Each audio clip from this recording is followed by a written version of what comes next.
Olá pessoal, sejam bem-vindos à nossa aula de Geografia. Eu sou o professor Douglas e hoje nós vamos continuar o livro 2, encerrando já na página 225 até a página 229, onde nós vamos falar da Antártica. Eu gostaria de, antes de começar essa aula, fazer algumas recomendações. Esteja com o seu livro número 2 perto de você enquanto vamos estudar. Esta aula deve durar aproximadamente 15 minutos e o assunto é bem rapidinho, é o capítulo número 3. E nós vamos falar agora somente da Antártica e os exercícios ficam para a próxima aula. Enquanto você ouve essa aula e assiste esse vídeo, eu gostaria que você prestasse bastante atenção nos detalhes, bastante atenção nas imagens que eu trouxe como referência, como apoio para as páginas que se seguem nesse livro. Se você não entender alguma linha de raciocínio, você sempre pode pausar o vídeo, voltar, ouvir de novo e continuar acompanhando. Então, já nesta primeira página 225, eu faço uma pergunta para você aqui. Quem descobriu a Antártica? Esta é uma pergunta que muito nos intriga. A Antártica, esse enorme continente gelado, ele não tem povos nativos morando lá. Você se lembra que quando falamos do Polo Norte, nós vimos que existiam nativos morando no Polo Norte, os esquimós, o povo mais ao norte no planeta.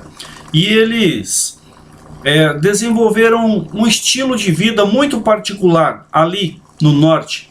Mas ao sul, ninguém mora no sul, a não ser cientistas e pesquisadores hoje, mas não existiu colonização no sul do planeta para dizer quem que foram os primeiros habitantes que chegaram no Polo Sul. Mas os indícios são muito curiosos. No século XVIII, ali os europeus lideraram uma equipe para ver quem que chegava lá, para ver o que tinha lá no Polo Sul do planeta. E foi uma corrida e foi o primeiro evento histórico de fato registrado, pelo menos dentre os eventos modernos, da chegada do homem em ocupar a Antártica. Mas existem indícios de que os portugueses, lá em 1597, já conheciam a Antártica. E o mais curioso é que eles chamaram a Antártica de Terra dos Papagaios. Ora, mas qual que é a relação? Terra dos Papagaios. Bom, talvez, aqui a estimativa é de que quando eles chegaram e viram aquela ave diferente andando com as pernas curtinhas, bem parecida com o papagaio, você já deve estar em mente como que o pinguim anda. Compare como que o papagaio anda também, as pernas bem curtinhas, né? Então essa ave diferente fez com que os portugueses chamassem essa terra de Terra dos Papagaios. Aonde que está escrito isso?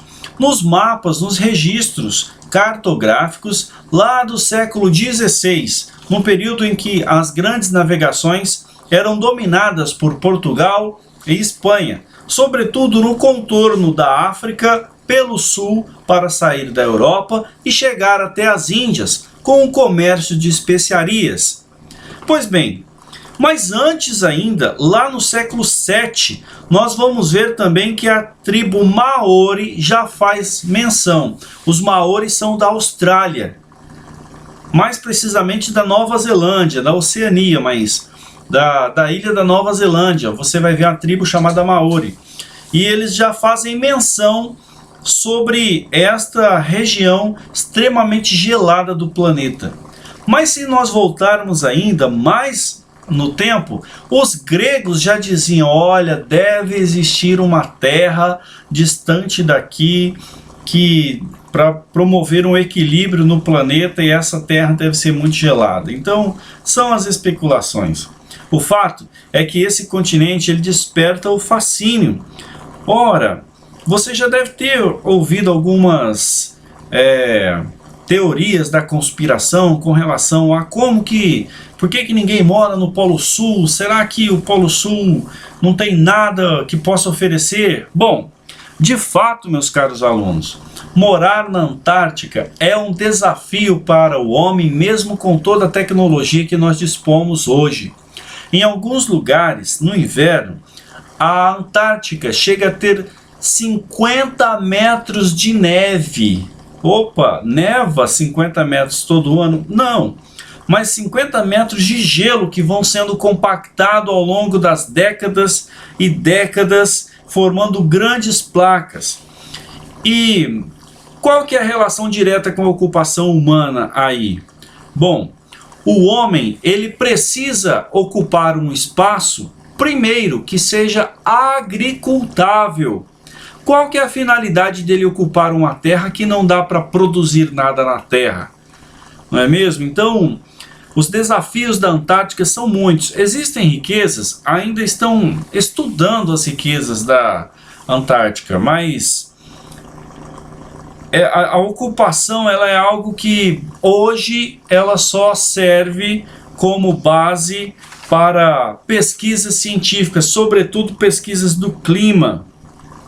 E aqui, esta Austrália, essa Antártica, o continente mais austral, fica bem ao sul, mais ao sul do planeta. Olha aqui que interessante. Esse aqui é o mapa que está mostrando a parte sul. Note que essa península, ó, vou voltar aqui, ó. Tá vendo essa península? É a península da Antártica. Aqui, esta península, ela faz é o ponto mais próximo da América do Sul, ó, a pontinha da América do Sul. Aqui é a Argentina, ó. Vou voltar aqui, tá vendo aqui, ó? A península, aqui tá tudo congelado, é o inverno. Mas a península faz uma pontinha com a Patagônia, que é a Argentina, ó. Então, o território mais próximo da Antártica é a Argentina, na região sul, na Patagônia. Olha aqui. Houve uma época que a Argentina estava reivindicando a Antártica, mas isso não foi para frente, reivindicando como uma extensão do seu território. Mas há um acordo internacional, e você vai ver isso lá na página 227, de que a Antártica ela é basicamente um continente neutro, que não tem ocupação humana, mas sim somente cooperação entre pesquisadores para o desenvolvimento de estudos relacionados ao clima, relacionados à formação do planeta, estudos de geologia, entre outros. Então, é proibido hoje o desenvolvimento de qualquer atividade econômica ou militar aqui no continente austral, né, no continente mais ao sul do planeta, ou no Polo Sul Antártica, tá?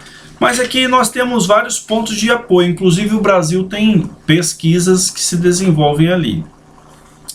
Uma curiosidade, dado ao eixo de inclinação da Terra, a Antártica ela não recebe sol como nós aqui que estamos próximo à linha do Equador, nos trópicos. Então, nós temos o nosso verão, onde os dias são mais longos, as noites são mais curtas. No nosso inverno, as noites são um pouco mais longas e os dias são mais curtos, mas isso a gente percebe muito pouco, uma hora para lá, uma hora para cá. Dado a inclinação da Terra e a posição geográfica da Antártica, a Antártica ela recebe sol 6 meses do ano e fica escuro por 6 meses do ano. É o chamado sol da meia-noite, que acontece também no Polo Norte. E olha aqui, quando o sol aparece nessa época do ano aqui, ele aparece com pouca intensidade e ele não nasce aqui, vai até no alto meio-dia e se põe do outro lado da Terra. Não, ele sempre fica na linha do horizonte. Ele teoricamente nasceria aqui, mas ele já está lá, ele vai rodando e volta, ele volta por aqui de novo, ó. Deu um dia quando o Sol ele dá uma volta no horizonte por completo. 6 meses dia e 6 meses noite. Daí você começa a perceber a dificuldade. Olha aqui. E a Lua, a mesma coisa. A Lua não segue o caminho, vai lá no alto e depois ela se põe junto com o círculo do Sol. Ela simplesmente fica lá no horizonte, ela vai girando no horizonte até fazer uma volta completa, dando um dia. Olha aqui o eixo de inclinação da Terra. Você está percebendo aqui neste mapa, ou nessa ilustração do planeta, que a sombra da Terra aqui, ela está ocupando o Polo Sul. E aqui o Polo Norte. Olha só, aqui é o Polo Norte, lá no sul a Antártica, como naquele mapa que eu mostrei, né? Por isso o Sol não se põe, ele fica sempre no horizonte, e no inverno ele fica totalmente escuro. Tá vendo?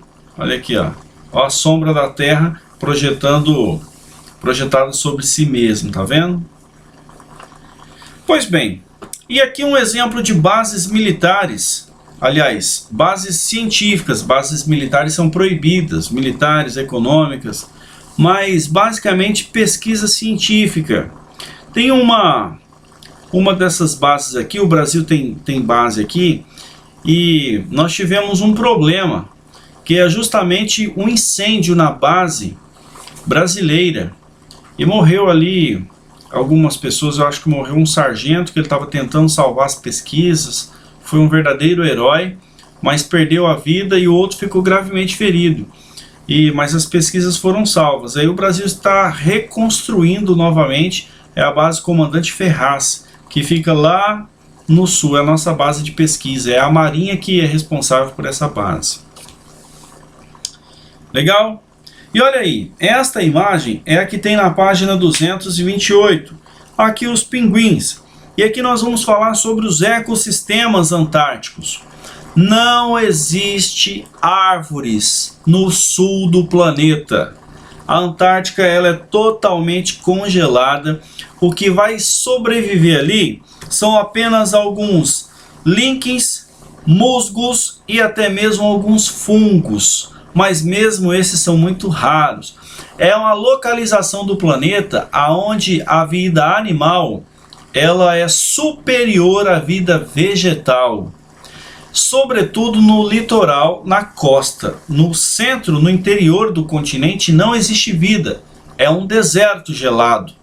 Então, mas na costa, algumas aves vivem ali, mas mesmo assim são aves migratórias que no período do frio, no inverno, elas saem dessa região do planeta. Os pinguins estão muito bem adaptados a essa região e vivem em grupos, e esses grupos eles vão se ajudando a aquecer, eles vão aquecendo-se em comunidade. Fica todo mundo aqui, ó, tá vendo? Ó? Então quando vem as nevascas, o vento vai soprando, o pinguim fica aqui, né? Quem tá no meio tá quentinho. O que o pinguim faz? Ele vai andando em volta. Então ele vai sempre ficando exposto, e ele não congela, fica quentinho lá na frente. Muito interessante, né? Mas mesmo assim, a maioria das aves que vivem na Antártica são aves temporárias.